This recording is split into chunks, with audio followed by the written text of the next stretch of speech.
לא פשוט להתקבל ללימודים אקדמיים, אבל לפעמים עוד יותר קשה לשרוד אותם, לגמור את התואר, לאו דווקא בגלל יכולת, אלא לפעמים בגלל אילוצים כלכליים.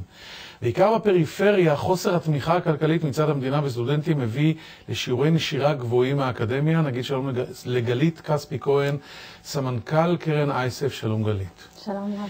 אז לפי סקרים של ה-OECD, שיעור הנשירה מהאקדמיה בישראל הוא מאוד גבוה, יותר גבוה מהשיעור הממוצע ב-OECD.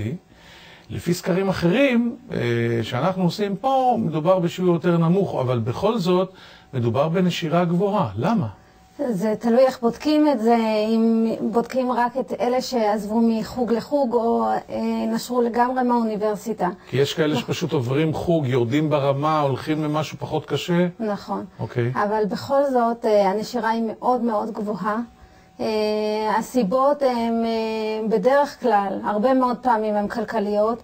המדינה היא אחת המדינות הכי פחות מסייעות מבחינת שכר לימוד, מבחינת סיוע לסטודנט. והסטודנט היום נקרא בין שתי עבודות ולימודים, ואם הלימודים הם מורכבים או קשים במיוחד ותובעים הרבה מאוד עבודה בבית וגם שעות על שעות בתוך המוסד הלימודים, אז זה באמת מייצר בעיה מאוד קשה. הסטודנטים שלנו, של קרן אייסף, מקבלים תמיכה מאוד משמעותית וליווי לא רק כלכלי, אלא גם ליווי קבוצתי וליווי אישי ומעקב אחרי ציונים, באמת כדי לתת להם את מה שהמדינה לא נותנת. הסטודנטים שלכם זה סטודנטים חלשים, נכון?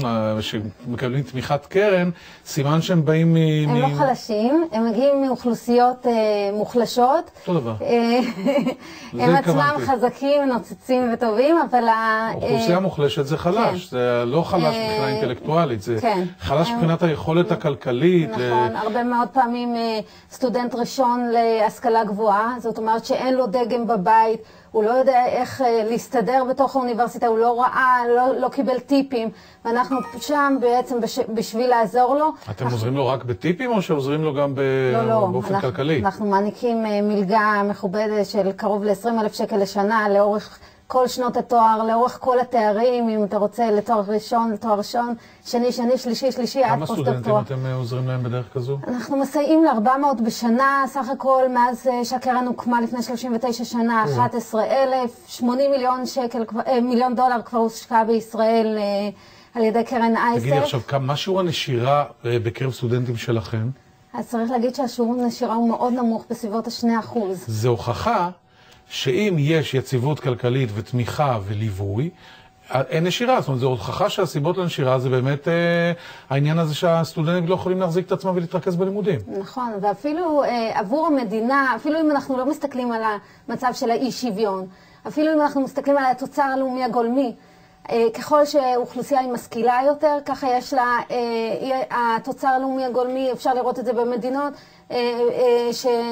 שמסייעות לסטודנטים שלהם, שמממנות או לימודים חינם, אפשר לראות ששם המצב הוא הרבה יותר טוב מבחינה כלכלית. אז אפילו מבחינת כדאיות כלכלית, כדאי למדינה להשקיע כסף, ובעצם מה שהיא צריכה לעשות היום, זה לממן או לאפשר לימודים חינם לכל דורש, לכל מי שרוצה. זה חתיכת מיליארדים. תגידי, מה שיעור הנשירה בפריפריה? יותר גבוה מאשר, אני מניח, מאשר הנשירה בלא פריפריה. נעשה מחקר על ידי פרופסור סיגל אלון, שבעצם מראה שסטודנטים שסובלים ממצב כלכלי נמוך או מגיעים מהפריפריה נושרים יותר. אני לא...